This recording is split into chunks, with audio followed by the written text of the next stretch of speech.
Assalamualaikum warahmatullahi wabarakatuh.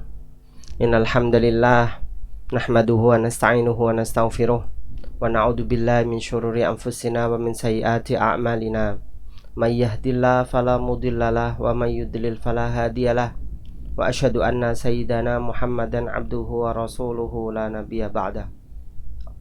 Jamaah rahimakumullah. Jumpa lagi dalam kajian Jumat pagi tanggal 6 bulan Januari 2023. Alhamdulillah kita telah melewati tahun baru. Artinya kita sudah masuk pada tahun baru 2023. Semoga Allah Subhanahu wa taala melimpahkan kasih sayangnya kepada kita semuanya berupa umur panjang yang berkah. Kita gunakan waktu-waktu kita untuk kemanfaatan baik diri kita, baik keluarga kita, ataupun orang lain.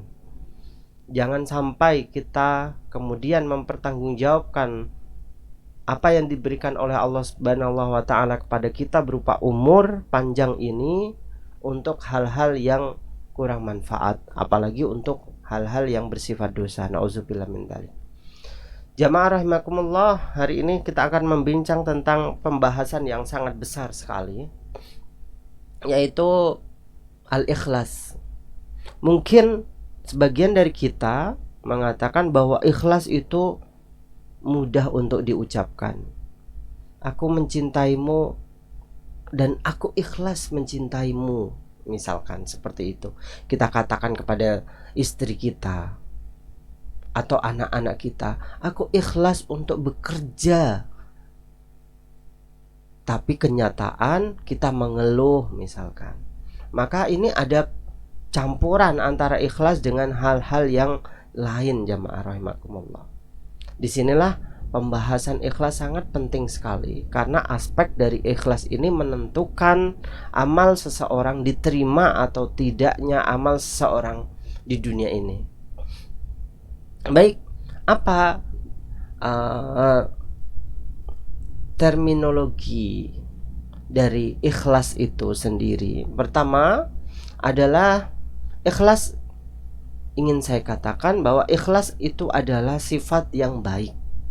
Al-akhlaq al-hasanah al-hamidah, akhlak yang terpuji, yang baik, wallati yu'abbiru fiha asy-syakhsu bil qawli wal fi'li, yaitu suatu sifat yang bisa diaplikasikan dalam perkataan ataupun perbuatan. Ya. Kalau misalkan itu adalah ikhlas dalam akidah, misalkan kita menyembah Allah Subhanahu wa taala, sungguh-sungguh menyembah Allah Subhanahu wa taala, kita dedikasikan perbuatan kita seluruhnya, inna salati wa nusuki wa mahyaya wa mamati lillahi rabbil alamin. Sesungguhnya ya Allah, kematianku, kehidupanku, amalku, salatku, puasaku, semuanya adalah untukmu wahai Allah Subhanahu wa taala. Ini ada ikhlas, clear kita. Akidah ini, jamaah rahimakumullah, jangan sampai tercampur dengan yang namanya syirik. Karena suatu ketika kalau memang syirik ini berupa syirik yang kecil, akan mengurangi dari amal perbuatan kita. Tapi kalau sudah syirik akbar, syirik yang besar, menyekutukan Allah, percaya kepada selain Allah Subhanahu wa taala, kemudian meminta selain kepada Allah Subhanahu wa taala, meminta perlindungan, pertolongan kepada selain Allah Subhanahu wa taala, maka ini termasuk ada syirik akbar yang tidak diperbolehkan di dalam Islam. Kemudian di dalam ibadah, ikhlas dalam ibadah seperti apa? Benar-benar menyembah Allah Subhanahu wa taala. Kita pergi ke masjid misalkan, perintahnya adalah untuk sholat jamaah. Kita dedikasikan waktu 5 waktu kita untuk berjamaah di masjid. Ini adalah ibadah. Sementara amal perbuatan, misalkan kita berbuat baik kepada orang lain, infak, sedekah, dan lain sebagainya. Jangan sampai semua yang saya sebutkan tadi bercampur dengan rasa ketidakikhlasan. Kemudian di dalam Al-Quran Allah Subhanahu wa ta'ala kemudian menyebutkan wa ma umiru illa liya'budullaha mukhlishina lahuddin. Tidaklah mereka diperintahkan oleh Allah kecuali mereka itu menyembah kepada Allah Subhanahu wa ta'ala mukhlishina lahuddin, sungguh-sungguh dalam ikhlas dalam menyembah agama Allah Subhanahu wa ta'ala. Di sini sangat jelas sekali Allah Subhanahu wa ta'ala mengisyaratkan kepada kita semuanya agar kita sebagai seorang muslim, hamba Allah Subhanahu wa ta'ala, sungguh-sungguh menyembah Allah dan ikhlas di dalam hati sungguh-sungguh. Jangan sampai ada keinginan ibadah kita itu dilihat orang lain agar kita terkenal misalkan, atau misalkan dieluk-elukan orang lain. Kan banyak nih tokoh kadang sedekah kepada orang fakir miskin, memang mereka membutuhkan sedekah, tapi harus disorot pakai kamera misalkan. Ini kan kurang baik. Ada ketidakikhlasan di sana. Kalau memang mau silahkan sedekah bisirri, tapi memang sekali lagi memang tidak akan ada kamera yang menyorotnya misalkan. Memang dia terjun kepada rakyat ya, sebagai seorang pemimpin rakyat, dia terjun langsung, kemudian memberi bantuan secara langsung meskipun itu tidak ada kamera yang menyorotnya. Ini lebih baik jamaah rahimakumullah daripada harus mempersiapkan kamera-kamera di sisi-sisinya, disetting adegannya sedemikian rupa. Ente nanti harus mengatakan seperti apa, saya mengatakan seperti apa, nanti kamera ada di sini, ente berjalan, saya kasih, pura-pura jatuh lah, saya akan menolong, kemudian memberi bantuan, nangis-nangis, minta maaf, terima kasih kepada saya, dan lain sebagainya. Jamaah rahimakumullah, ini seringkali pemimpin bersifat seperti itu. Padahal itu tidak akan ditanggung oleh Allah Subhanahu wa ta'ala berupa pahalanya, tidak akan diberikan oleh Allah Subhanahu wa ta'ala pahala. Kemudian fadilah, hikmah dari sebuah keikhlasan ini apa saja? Pertama, ikhlas itu al-ikhlas yuzilu al-humum wa yufarrihu al-qurabat, yufarriju al-qurabat. Ikhlas ini akan menghilangkan rasa sedih hati di dalam hati, dan akan dihindarkan dari mara bahaya orang-orang yang bersifat ikhlas. Suatu ketika jamaah rahimakumullah, ada 3 orang yang disebutkan oleh Rasul Shallallahu Alaihi Wasallam dalam suatu hadisnya. Hadis panjang ini Rasul menyebutkan secara detail orang-orang tersebut. Siapakah orang tersebut? 3 orang ini datang ke sebuah gua karena di situ hujan sangat lebat sekali. Dia masuklah ke gua tersebut. Ternyata pintu gua tersebut kejatuhan batu yang sangat besar sekali. Mungkin ada erupsi di musim hujan, akhirnya jatuhlah menimpa sebuah pintu gua tersebut. Tertutuplah gua tersebut, memang benar-benar tertutup.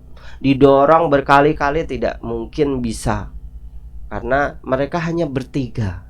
Haruslah ekskavator, tapi waktu itu mungkin belum ada ekskavator.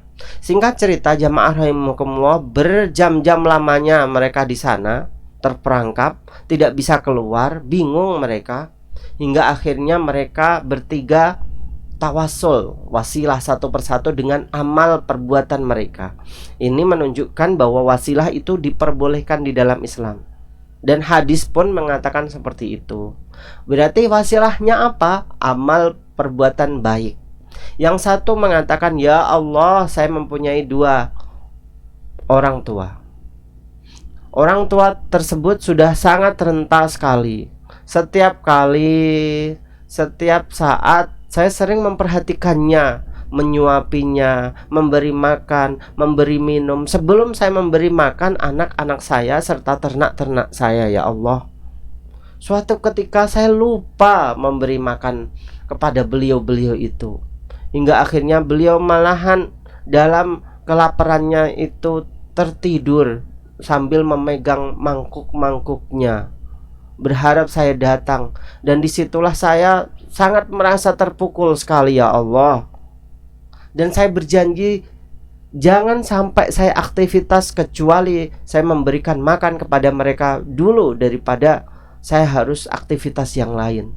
Karena aktivitas yang lain ini bisa jadi akan melupakan saya kepada beliau-beliau tersebut. Ya Allah, kalau memang perbuatan tersebut dinilai oleh-Mu sebagai perbuatan baik, maka saya wasilah, ya Allah, geserlah batu yang di depan kami ini, yang menghalangi kami dari gua ini, sehingga saya dan kami bisa bebas daripada gua ini, ya Allah.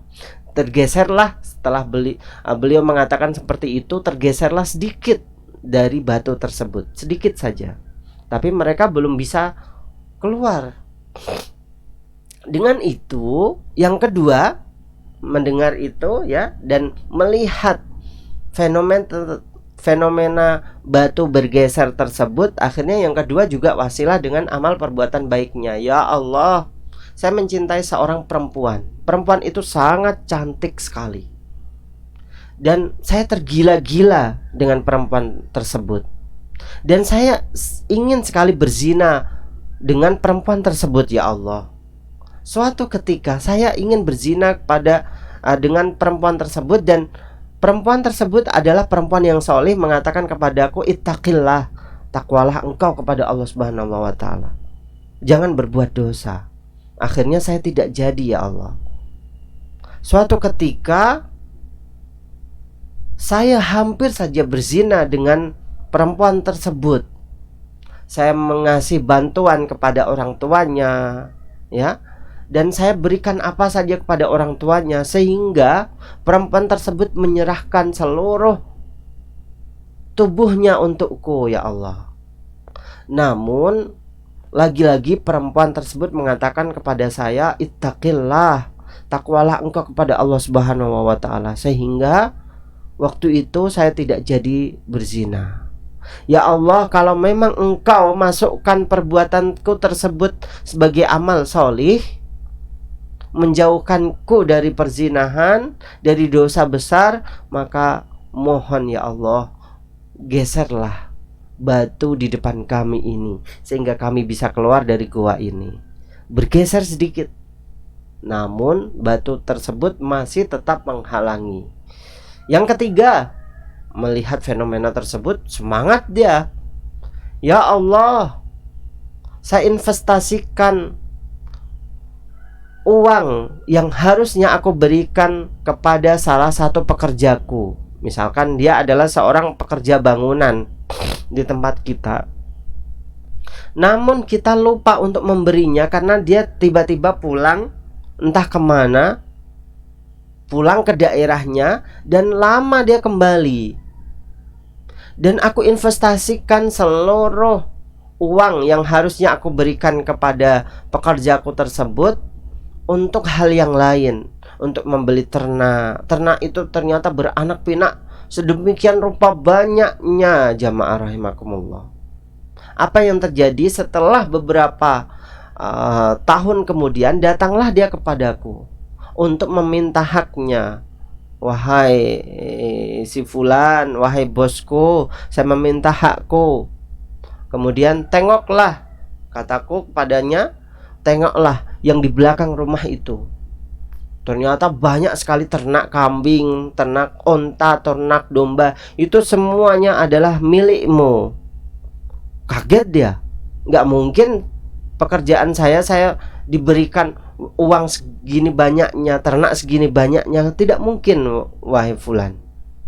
Ya, ini benar-benar milikmu. Kenapa seperti itu? Karena saya investasikan untuk membeli ternak. Ternak itu ternyata beranak pinak sedemikian rupa banyaknya, dan ini semuanya adalah untukmu.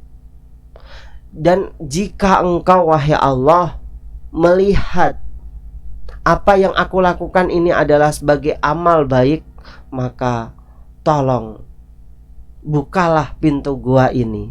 Akhirnya bergeser lagi pintu gua tersebut, batu tersebut, dan mereka bisa lepas dari mara bahaya yang ada di dalamnya. Jamaah rahimakumullah, ini adalah salah satu keikhlasan yang dipanjatkan, yang disampaikan oleh 3 orang yang terperangkap di dalam gua. Artinya kalau memang keikhlasan ini membuat kita dekat dengan Allah Subhanahu wa Ta'ala, mari kita tanamkan rasa ikhlas di dalam diri kita untuk selama-lamanya. Kita masih ingat bagaimana kisah dari Ikrimah bin Abi Jahal. Abu Jahal ini adalah tokoh jahat luar biasa, bangsawan yang punya banyak harta, tapi selalu dan senantiasa merintangi dakwah dari Rasul Shallallahu Alaihi Wasallam. Dia juga mempunyai anak nih, ya, anaknya namanya Ikrimah. Ikrimah juga awalnya seorang pemuda yang jahat kepada Rasul Shallallahu Alaihi Wasallam, merintangi dakwah Rasul, menghina-hina Rasul, dan setiap kali permusuhan dengan Rasul, beliau selalu ikut di medan perang, baik itu Uhud, apalagi Badar, ya. Badar ini bapaknya meninggal, Abu Jahal ini meninggal di perang Badar, sehingga ada dendam kesumat yang ada di dalam hati dari Ikrimah bin Abi Jahal. Kalau dulu aku memusuhi Muhammad hanya demi kekayaan saja, hanya demi prestis saja, maka hari ini aku akan memusuhi Muhammad demi ayahku yang terbunuh di perang Badar. Ini jamaah rahimakumullah yang terjadi pada Ikrimah bin Abi Jahal. Tapi suatu ketika Ikrimah bin Abi Jahal ini kemudian, ya, ada Fathul Makkah, mereka terdesak, orang-orang Makkah terdesak, mereka harus mengakui Islam ini adalah agama yang sangat besar. Mereka kalah. Ikrimah masih tetap mengayunkan pedang untuk memusuhi orang-orang yang datang ke negerinya Makkah tersebut. Padahal mereka jumlahnya sangat besar sekali, ada 10.000 lebih misalkan. Dia hanya segelintir orang Makkah saja, yang mana mereka tidak mungkin akan bisa memerangi orang-orang yang datang ke negerinya dalam Fathul Makkah tersebut. Kemudian setelah memerangi tersebut, Ikrimah ini lari ke Yaman, ya, untuk menyelamatkan diri, takut untuk dipancung oleh Rasul Shallallahu Alaihi Wasallam, hingga akhirnya istri Ikrimah bin Abi Jahal ini datang ke Yaman mengabarkan, Muhammad, Rasul Shallallahu Alaihi Wasallam telah memaafkanmu wahai suamiku. Datanglah kepada Rasul, baiatlah Rasul, Islamlah wahai engkau, karena memang tidak ada agama yang layak untuk disembah kecuali Islam saat ini. Dan Muhammad adalah utusan Allah Subhanahu wa Ta'ala, akhlaknya sangat mulia. Datanglah kepada Muhammad. Atas ajakan istrinya tersebut, akhirnya dia datang kepada Rasul Sallallahu Alaihi Wasallam, menyatakan diri bahwa beliau adalah seorang Muslim. Dan sejak itulah beliau mengganti seluruh perbuatan buruknya dengan perbuatan baik. Dia investasikan, sedekahkan harta-hartanya untuk kemaslahatan Islam. Dia ikut berperang dalam permusuhan Riddah, Fathul Yamamah, perang Yamamah, memerangi orang-orang murtad. Dia buka kembali kota-kota, ditaklukkan kota-kota di samping-samping kota Makkah dan Madinah, hingga akhirnya Jazirah Arab seluruhnya di dalam tangan Islam. Dan salah satu yang menarik adalah bahwa beliau mengakhiri kehidupannya dengan gagah berani. Kalau dulu aku membunuh orang-orang Muslim di waktu kafir, dan aku berjanji ketika waktu Islam ini aku akan membunuh berkali-kali lipat orang-orang kafir demi menegakkan agama Allah Subhanahu wa taala. Dia masuk dalam perang yang namanya perang Yarmuk untuk membuka kota Romawi ketika waktu itu, Damaskus, ya, Jordan, kemudian Suriah, Palestina, semuanya yang dikuasai oleh Romawi dibuka oleh para sahabat ketika waktu itu dalam perang Yarmuk. Di antara pahlawan perang Yarmuk yang meninggal adalah Ikrimah bin Abi Jahal. Sekali lagi, janji beliau atas keikhlasan beliau tersampaikan dalam perang Yarmuk tersebut, dan beliau dengan gagah berani membantai seluruh pasukan, menerjang dari belakang pasukan sampai ke depan, menerjang lagi ke belakang lagi, membabi buta seperti itu, sehingga orang-orang Romawi ketika waktu itu hilang dan ketakutan. Ini luar biasa yang dilakukan oleh Ikrimah bin Abi Jahal, jamaah rahimakumullah. Namun sayangnya beliau meninggal dalam perang tersebut. Ini keikhlasan yang sangat luar biasa. Kemudian yang berikutnya adalah keikhlasan ini adalah tariqun nasri wal intisar, akan membukakan jalan-jalan kemenangan. Yang saya sampaikan tadi, cerita-cerita yang saya sampaikan tadi, seperti halnya firman Allah Subhanahu wa taala, ya ayyuhalladzina amanu, wahai orang-orang beriman, idza laqitum fi'atan fathbutu, wahai orang mukmin, kalau memang kalian itu ketemu dengan orang-orang kafir dalam peperangan, maka tetaplah pendirian kalian, hati kalian jangan goyah.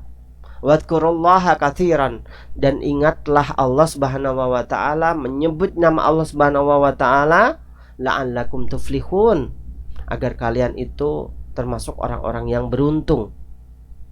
Ini menunjukkan bahwa kalau memang kita itu dalam medan perang antara kita dengan orang kafir, ya, maka kita harus sungguh-sungguh ikhlas menyebut nama Allah Subhanahu wa taala. Sehingga keikhlasan inilah yang kemudian meninvestasikan dalam suatu kemenangan yang besar dalam perang Badar, perang Khandaq. Padahal jumlah dari pasukan Rasul Shallallahu Alaihi Wasallam waktu itu tidaklah berimbang sama sekali. 250 ya lawan 1000 pasukan. Ini sangat tidak berimbang sekali. Tapi kam min fi'atin qalilatin ghalabat fi'atan katsiratan biidznillah. Betapa banyak ya jumlah yang sedikit itu mengalahkan jumlah yang begitu banyak atas izin Allah Subhanahu wa taala. Kemudian jamaah rahimakumullah, bahwa keikhlasan ini akan menjadikan kita mendapatkan syafaat di mata Rasul sallallahu alaihi wasallam. Sebagaimana hadis ini, qultu ya Rasulullah, man as'adun nas bisyafa'atika yaumal qiyamah. Wahai Rasul, siapakah orang yang paling beruntung mendapatkan syafaatmu di hari kiamat nanti, wahai Rasul? Tanya Abu Bakar kepada Rasul sallallahu alaihi wasallam. Dijawab oleh Rasul sallallahu alaihi wasallam, as'adan nas bi syafaati yaumal qiyamati man qala la ilaha illallah khalisan min qibali nafsihi. Orang yang paling beruntung, wahai Abu Bakar, yang akan mendapatkan syafaatku di hari kiamat nanti, mereka adalah orang-orang yang benar-benar khalis. Dia menyebutkan nama la ilaha illallah, tiada Tuhan selain Allah, di dalam hatinya. Benar-benar ikhlas dia. Tertanam rasa tauhid yang dalam. Tidak ada Tuhan selain Allah Subhanahu wa ta'ala. Maka kalau memang orang tersebut benar-benar orang-orang yang ikhlas menyembah Allah, mentauhidkan Allah, tiada Tuhan selain Allah, orang tersebutlah yang akan mendapatkan keberuntungan syafaat dari Rasul Shallallahu Alaihi Wasallam. Yang berikutnya adalah maghfiratud dzunub.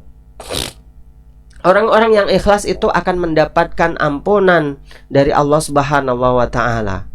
Seperti halnya cerita dari Rasul Shallallahu Alaihi Wasallam dalam sebuah hadis, ada seorang perempuan yang masuk surga hanya karena memberi makan, memberi minum anjing yang dahaga di tengah padang pasir.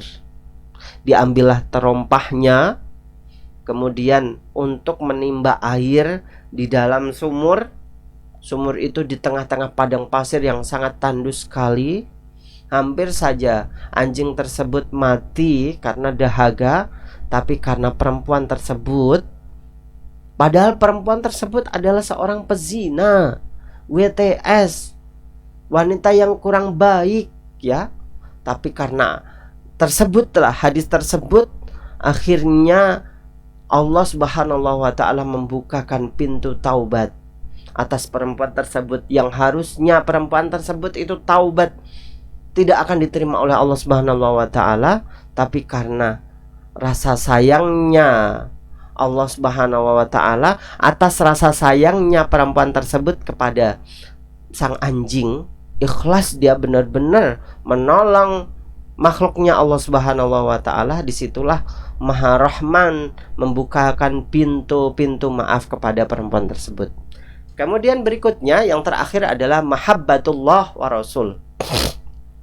Cinta kepada Allah Subhanahu wa taala dan Rasul sallallahu alaihi wasallam.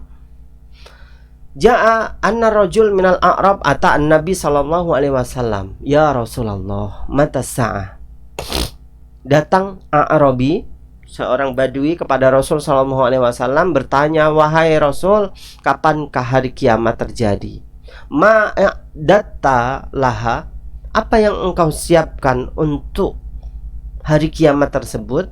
A'rabi menjawab, ma'adattu laha min kathirin minas shalah wala saumin wala sadaqatin walakinni ahabbullah wa rasulahu. Qala anta ma'aman ahbabta.